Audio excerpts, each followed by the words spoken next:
श्रीमद भगवद्गीता दुसऱ्या अध्यायातील 12वा श्लोक आजच्या व्हिडिओमध्ये घेणार आहे. ऐका तर मग. नत्वेवाहं जातो नासं नत्वं नेमे जनाधिपा न चैव न भविष्यामा सर्वे वयमतपरम्. दुसऱ्या अध्यायातील 12वा श्लोक आहे. संस्कृत मधील या 12व्या श्लोकाचा मराठी अर्थ असा आहे की कोण्या काळात मी नव्हतो, तूही नव्हतास आणि हे राजे लोकही नव्हते असेही नाही, आणि यानंतर भविष्यात मी, तू आणि हे सर्व राजे लोक आपण सर्वच जण राहणार नाहीत हे काहीच सांगता येत नाही. शरीरी म्हणजे शरीरात राहणारा सत आणि शरीर म्हणजे असत. संसारात केवळ हे दोनच पदार्थ आहेत. लोकांच्या दृष्टीत मी जोपर्यंत अवतार घेतला नव्हता तोपर्यंत मी या रूपात सर्वांसमोर प्रगट नव्हतो. श्रीकृष्ण परमात्मा हे अर्जुनाला उपदेश करत आहेत.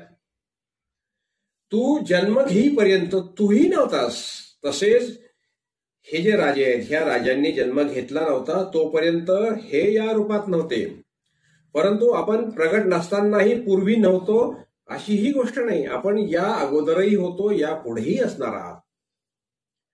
माझे आणि तुझे पुष्कळ जन्म झाले आहेत हे मी जाणतो, पण तू जाणत नाहीस. हे श्रीकृष्ण परमात्मा अर्जुनाला म्हणतात. आपण सर्व पूर्वी नव्हतो असेही नाही आणि पुढे राहणार नाहीत असेही नाही. आपण सर्व अविनाशी आहोत, परंतु आपली ही सर्व शरीरे नाशवान आहेत, नाशिवंत आहेत. उदाहरण द्यायचं जसं झालं की जसे की झोप लागण्यापूर्वी आणि झोपेतून जागे झाल्यानंतरही आपण आहोत हे जसे आपल्याला अनुभवायला येते, तसेच झोपेच्या अवस्थेतही आपण जसेच्या तसे होतो. फक्त झोपेत असताना बाह्य ज्ञानाच्या सामग्रीचा अभाव होता म्हणून आपणास झोपेमध्ये असताना काही कळाले नाही. परंतु झोपेच्या वेळी माझा म्हणजे भगवंताचा, श्रीकृष्ण परमात्मा असं म्हणतात की झोपेच्या वेळी माझा म्हणजे त्यांचा अभाव नव्हता.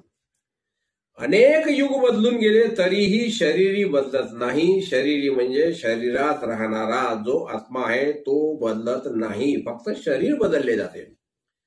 शरीरात राहणारा तो आत्मा तो जशाच्या तसा राहतो, कारण तो परमात्म्याचा अंश आहे, परंतु शरीर बदलतच राहते. आपल्या शरीरामध्ये असलेला जो आत्मा आहे तो अविनाशी आहे, तो जशाला तसा स्थिर आहे. परंतु आपले हे जे शरीर आहे हे शरीर नाशवंत आहे आणि हे सारखे शरीर बदलत राहते.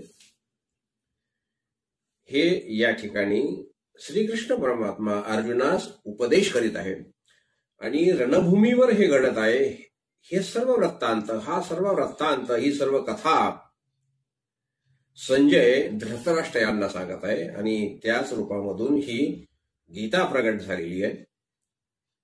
आजच्या व्हिडिओमध्ये बस एवढेच. यानंतरच्या व्हिडिओमध्ये पुढील श्लोक घेऊयात. तोपर्यंत नमस्कार, धन्यवाद.